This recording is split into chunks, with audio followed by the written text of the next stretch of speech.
The Footprints Conversation series features discussions and insights from accomplished workplace and marketplace leaders, and their experiences on key leadership issues that could be of value to professionals and business people working for the Lord in their workplace and marketplace. This week's Footprints Conversation is part 2 of the biblical leadership insights underlying delegation and is based on Exodus 18.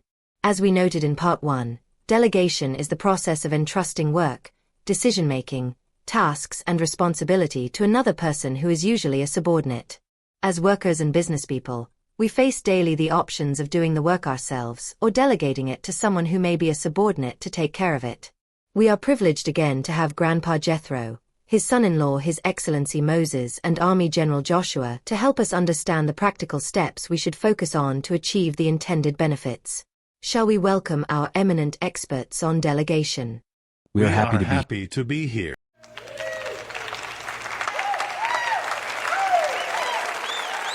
Grandpa Jethro, thank you again for your time this week to help us with the step-by-step actions we should focus on in delegation. Last week, you told us about seeing your son-in-law overwhelmed with the tasks of settling disputes among the Israelites all by himself, which made you suggest he applies this leadership principle of delegation. Yes.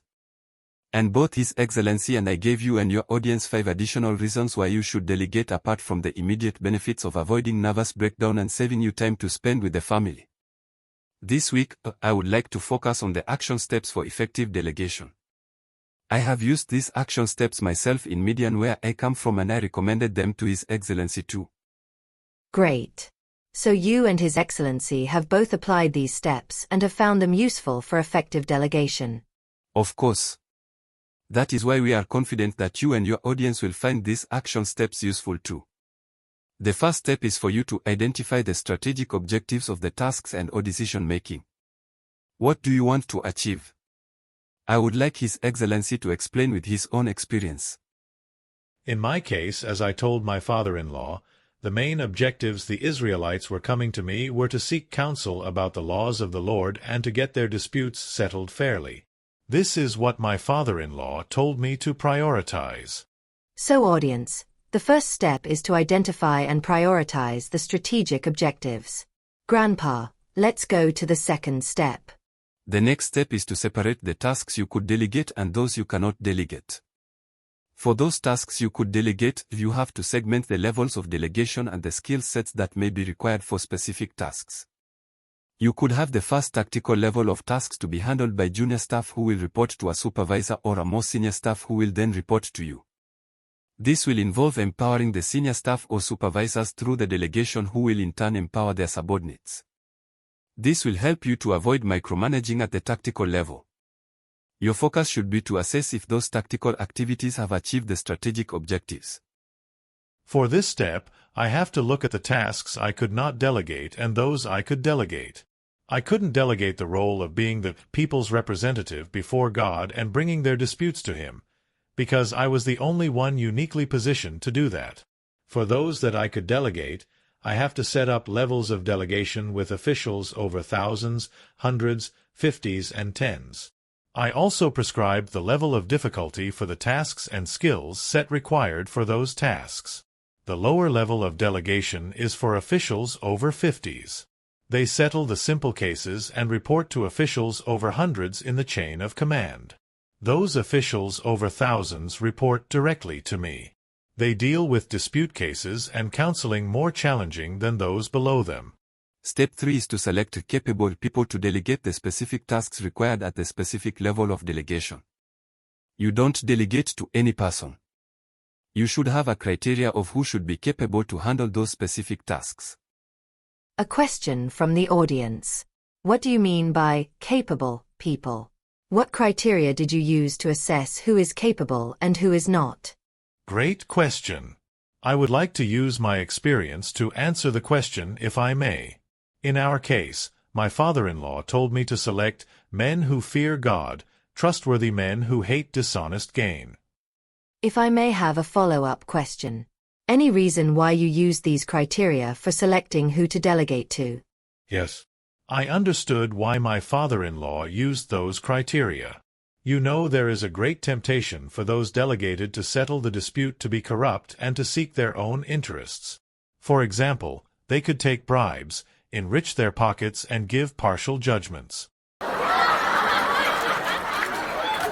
They could also seek their own revenge and be biased towards particular tribe or groups of people. These could undermine the judicial system and also the strategic objectives. Let me underscore that you may have different criteria depending on the nature of the tasks, but delegating to people who have integrity and are trustworthy should be key. So bribery was a threat during your time too? How I wish our judicial systems would adopt these criteria to avoid the bribery and corruption that is tainting this important profession. The next step, Grandpa? After selecting the capable people for specific tasks, you need to empower and train them to have the required skill sets to deliver. This is very important. Sometimes we just delegate without letting the people own and control the process. They should be empowered through the delegation to own the process. You should also train them with the required skill sets and hand over the tasks to them. They should own and be responsible for the tasks.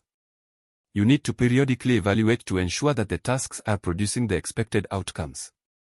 This is great. So bringing it to contemporary terms, that is to say that you do not abdicate your accountability for the outcomes when you delegate. You are accountable for the outcomes or strategic objectives, and they are responsible for the tasks.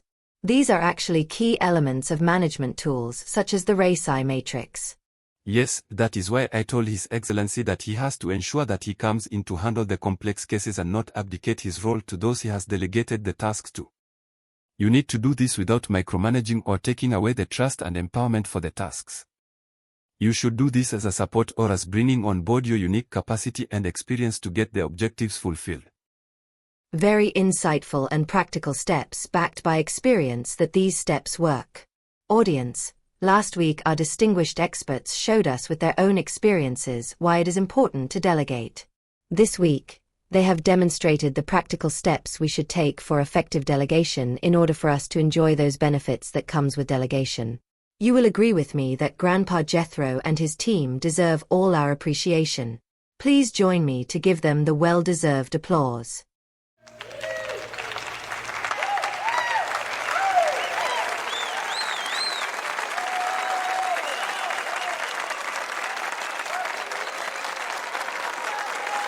If this Footprints conversation has been a blessing to you, pass it on to be a blessing to others.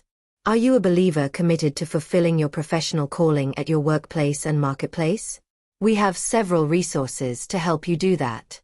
Just subscribe at the YouTube channel for you to receive new resources we create every week. If you have creative arts talents too, get in touch and let us yield it to the Lord to use it to impact lives for His glory.